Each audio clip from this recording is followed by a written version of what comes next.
finally, today we're here in Byron Bay, and Byron Bay is in NSW or New South Wales. Yes, so some friends brought us here. We're really grateful from Gold Coast. It was about oh wait, hang on, some whales, hang on.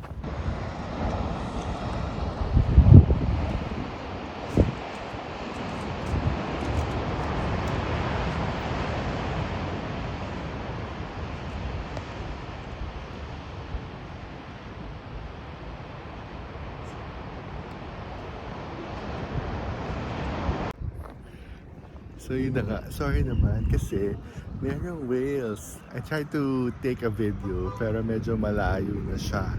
Malayo na siya. Pero hopefully, na-zoom in ko naman kasi parang may splash of water and then doon lumalabas yung whales.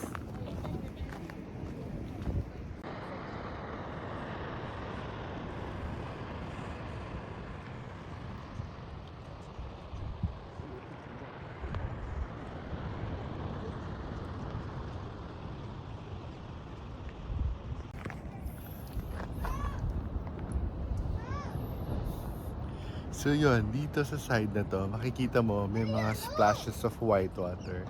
And yun nga, ay, ulit ng buko. And yun yung whales, like, they were jumping. Makita mo they're playing. And ito palang Byron Bay is at the farthest point of Australia. As in, itong water na to, Pacific Ocean na yan.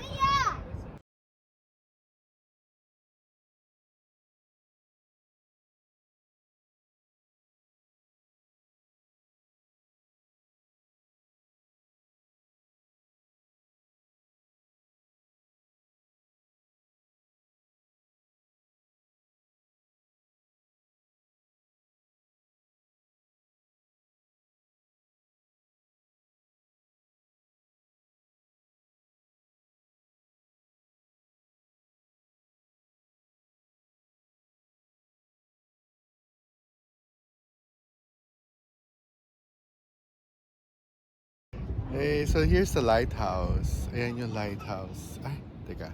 Ayun, ayun. So, umiikot siya. Umiikot yung light inside there. At the top there. Tapos, may nakalagay doon na 1901 here.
Nakita niyo yun, di ba? Parang yung sa Bygone Spring. Nung bata ako, ganun yung pamatay ng mga ipis. As in, pinupush mo talaga yun para lumabas yung spray. Sa mamatay yung ipis.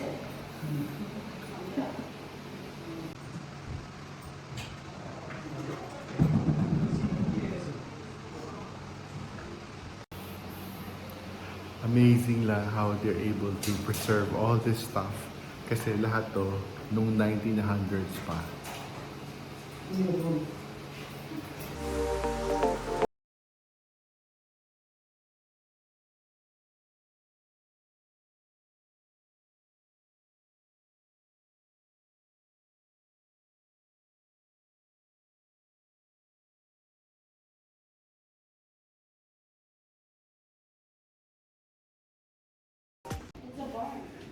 Ayan, merong poso dito. Nasa siya ng poso, elevated. Since 1900s.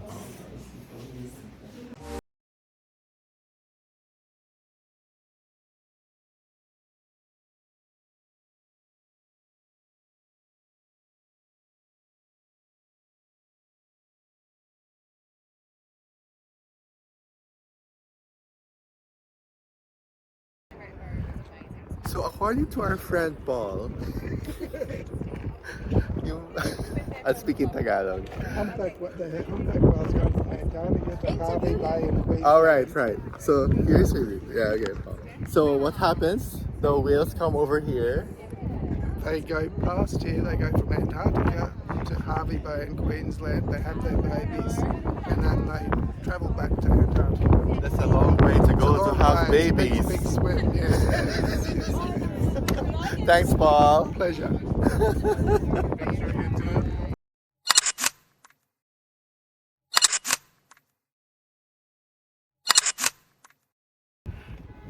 Ayun, may good question. I was wondering kung merong accommodation dito sa Cape Byron. So, comment down below na lang kung meron kayong alam na accommodation na malapit dito sa Cape Byron. Thanks. See ya!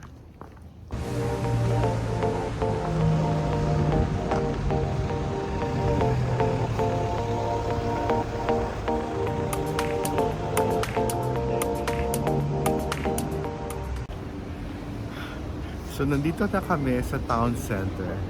So, our friends brought us here and they said, we'll just have a wander around. Oh, diba? A wander around. Very Aussie. So, I'm just gonna wander around and around and around. So, apparently there's a lot of restaurants and shops here. Parang city area na.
Hi guys, so I'm just using my iPhone kasi nakalimutan ko yung DJI Osmo ko.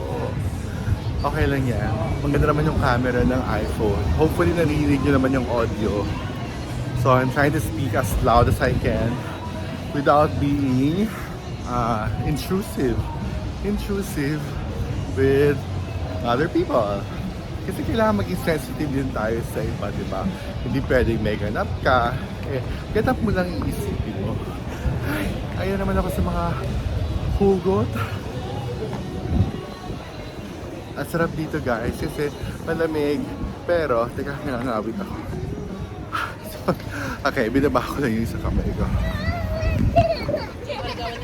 Pero feeling overdressed kasi lahat sila naka-summer outfits na, naka-shorts, naka-t-shirt, para yung mga kasama namin. Pero medyo chilly pa kasi. So, alam niyo naman, diba? Kailangan sa Pinoy, well for me, ano pa rin, malamig pa rin to. So, grabe. Yung iba dito talagang wala na topless. At yung iba, ito nga katabi ko, yan na yan ako. Yung iba talaga, go for gold na.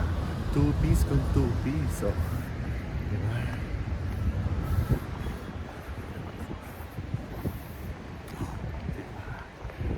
Hindi ko naman nakuha yung memo. Sana ako din pala nagtala ng 2-piece. Oh, diba? Oh, ito pa isa. Oh, ano? Oh. My gosh. Diba? So, kaya naman pala, naghuhubaran na. Naghuhubaran. Kaya pala nakahubad na yung mga tao dito. Kasi, beach na pala. Ay, nako. Okay. Lipat ko na sa isang kamay ulit. Sorry naman kung nakaharang yung isang kamay ko doon. Kaya, siyempre nakatingin ako sa camera, baka ako matapilok. Namumula na ba ako? Ay. Baka diba? Ayan. So nice. Look at that. Oh, look at that. A lot of people are at the beach now. They're just enjoying the sun and the sand. So their summer here in Australia is from December until February. Yeah.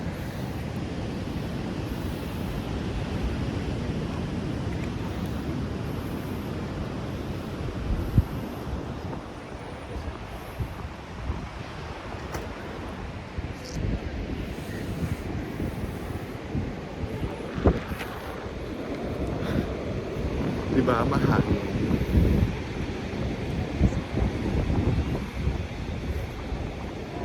Ayan, ito pa pala yung papakita ko.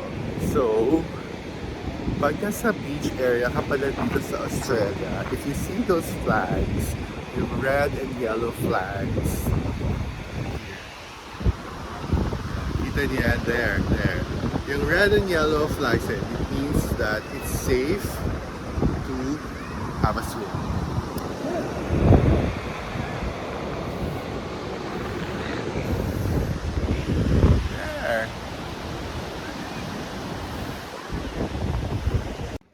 So add ko lang, yung palang flags na yan. Yung distance between those two flags, yun lang yung for swimmers. Kasi outside of those two flags, yung sa dulo doon, nandun na yung mga surfers. So, ito lang yung safe distance, or suppose ito lang yung distance or area for swimmers.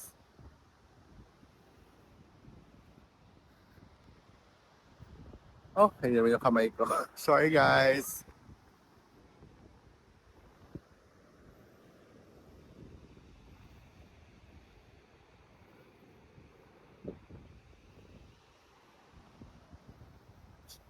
Sayang, hindi ko dala yung aking 2-piece.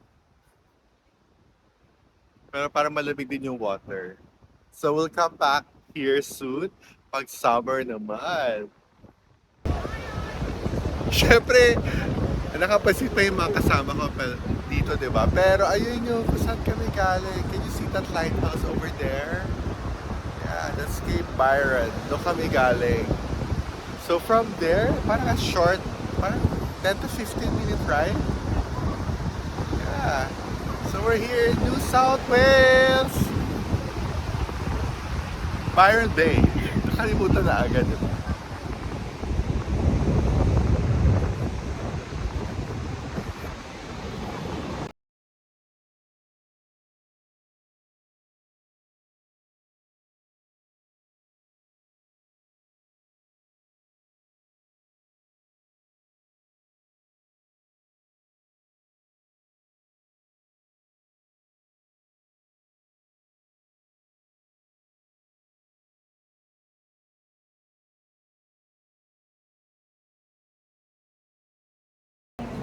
O, di ba?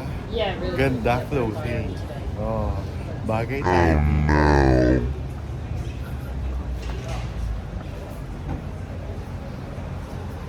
Ganda ah.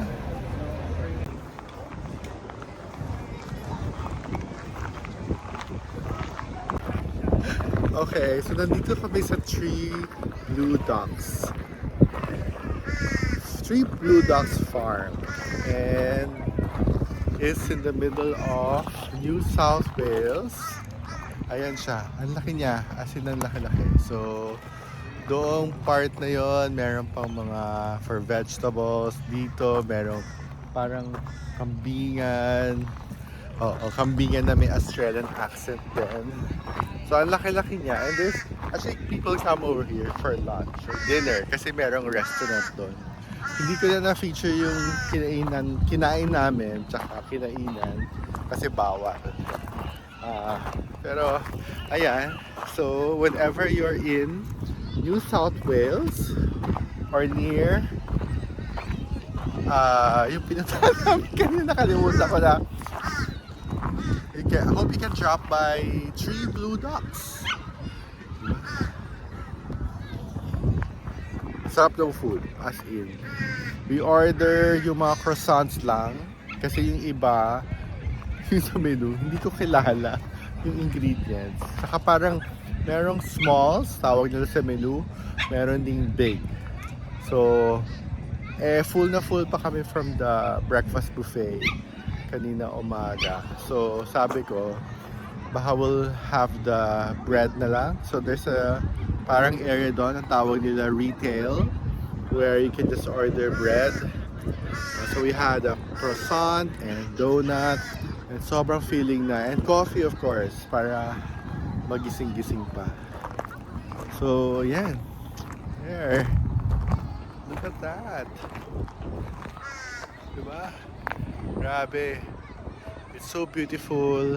Nagtagal na ako ng jacket pero malamig pa rin tsaka mahangin.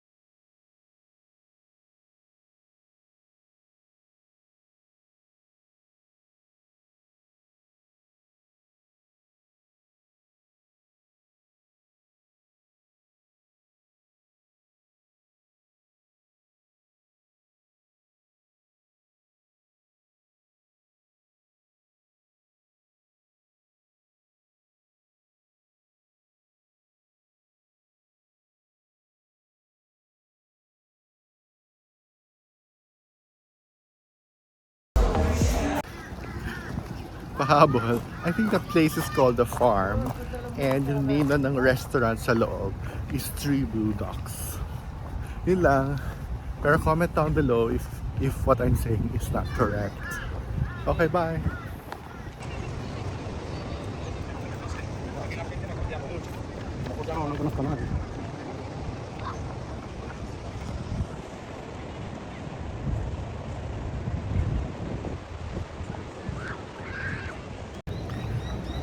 Hey guys, so hapon na and dala kami ng mga friends namin dito sa Burleigh Beach. Nakakatuwa yung lugar kasi people just come over here to wait for the sunset. Dala nila yung mats nila and they will just like roll it over, sit down, tapos usap-usap lang, and then watch the waves and you know, chill lang. Sa'yo ng vibes. Tapos a lot of the people who come here, they bring their dogs. So parang part of their parang routine walking, dog walking. Tama ba? Tama ba? So ayan, daming tao. Daming dogs.